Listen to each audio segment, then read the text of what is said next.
Assalamualaikum warahmatullahi wabarakatuh. Perkenalkan, nama saya Muhammad Rifki Fanani Hasan, NIM 200102004 dari semester 3. Di sini saya akan sedikit membahas tentang seksualitas udang faname. Udang faname atau nama ilmiah Lithopenus fanami bisa juga disebut dengan sebagai udang putih dan masuk ke dalam famili Penaidae. Udang Penaid dapat dibedakan dengan jenis lainnya dari bentuk dan jumlah gigi pada rostrumnya. Penaid fanami memiliki 2 gigi pada tepi rostrum bagian ventral dan 8-9 gigi pada tepi rostrum bagian dorsal. Secara lengkap, klasifikasi udang faname secara taksonomi yaitu Kingdom Animalia, Phylum Arthropoda, kelas Malacostraca, ordo Decapoda, famili Panaidae, genus Lithopenus, spesies Lithopenus fanami.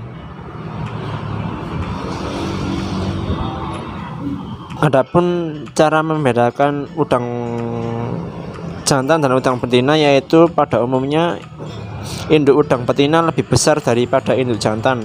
Tetapi untuk mengetahui lebih spesifik lagi dapat diketahui ciri-cirinya sebagai berikut. Pada induk betina, tubuhnya memiliki berat lebih dari 40 gram, ukuran panjang tubuhnya sekitar 18-20 cm. Pada insang normalnya berwarna merah dengan penutup transparan. Sedangkan induk jantan tubuhnya memiliki berat sekitar 35 gram, ukuran panjangnya sekitar 17 cm atau lebih, dan insang normalnya berwarna merah dengan penutup transparan. Pada perbedaan alat kelamin induk jantan dan induk betina dapat dilihat dari sisi bawah atau ventral udang tersebut. Alat kelamin betina bernama teligium dan terletak di antara dasar sepasang kaki jalan atau periopoda yang berfungsi untuk menyimpan sperma. Alat kelamin untuk menyimpan sperma. Alat kelamin jantan bernama petasma yang terdapat pada kaki renang pertama dan berfungsi sebagai alat dalam menyalurkan sperma pada alat kelamin induk betina. Alat bantu pemijahan udang faname, bak induk dan bak peneluran, yaitu berfungsi untuk pemeliharaan induk dan pelepasan telur induk. Terbuat dari beton yang berbentuk bulat dengan diameter 3,5 dan tinggi 1 meter. Bak penetasan, yaitu berfungsi untuk pelepasan telur, terbuat dari fiber berbentuk bulat dengan volume 1 ton. Bak penanganan naupli, yaitu sebagai tempat pemeliharaan naupli sementara yang terbuat dari fiber berbentuk kerucut bervolume 300 liter. Seser induk, yaitu berfungsi untuk memindahkan induk dan sampling yang berbentuk persegi terbuat dari plastik dan panjang gagang 1 meter. Seser naupli, yaitu alat untuk memanen naupli berbentuk lingkaran dan gagangnya terbuat dari besi panjang 30 dan berdiameter 50 cm. Kantong peneluran telur, yaitu alat untuk membantu penampungan telur yang berbentuk persegi berukuran 50 x 20 cm. Siklus dan sistem reproduksi pada udang faname. Siklus hidup dan reproduksi Lithopenus faname merupakan hewan Catardromus, yaitu udang dewasa berada di laut lepas. Larva dan yauna bermigrasi menuju perairan pantai.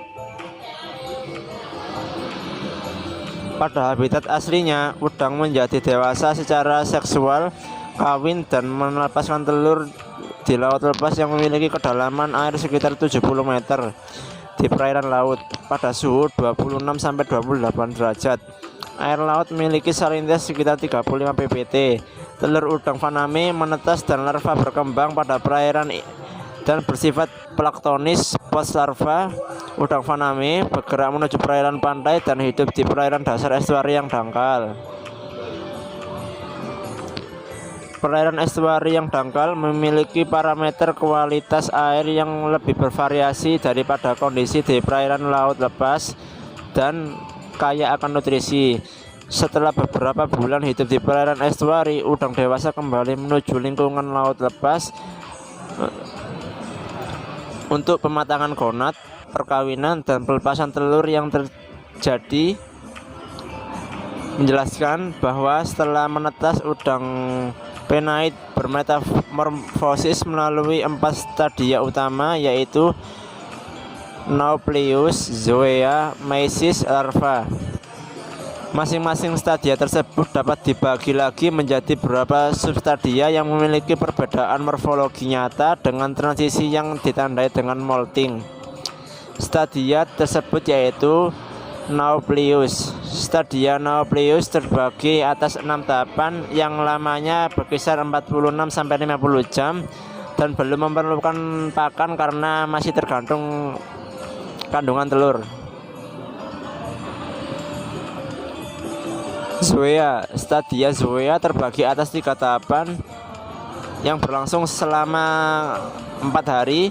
Stadia Zoea sangat peka terhadap pertumbuhan lingkungan, terutama kadar garam dan suhu air. Zoea mulai membutuhkan pakan berupa fitoplankton. Stadia Mesis yaitu terbagi atas 3 tahapan yang lamanya kira-kira 4-5 hari. Bentuk udang stadia Mesis mirip udang dewasa, bersifat planktonis dan bergerak mundur dengan cara membengkokkan badannya. Udang stadia Mesis mulai menggemari pakan berupa zooplankton, misalnya Artemia salina. Post larva. Stadia larva ditandai dengan tubuhnya pleopoda yang berambut.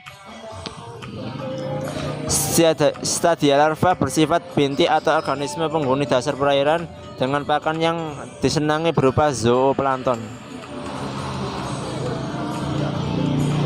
Telur udang faname menetas menjadi naupli kurang lebih sekitar 14-16 jam setelah fertilisasi terjadi. Naupli berganti kulit 1 kali setiap 7 jam. Jumlah pergantian kulit pada stadia naupli ini adalah 5 kali. Setelah 36 jam, naupli telah melewati seluruh substadinya dan bermetamorfosis menjadi stadia zoea.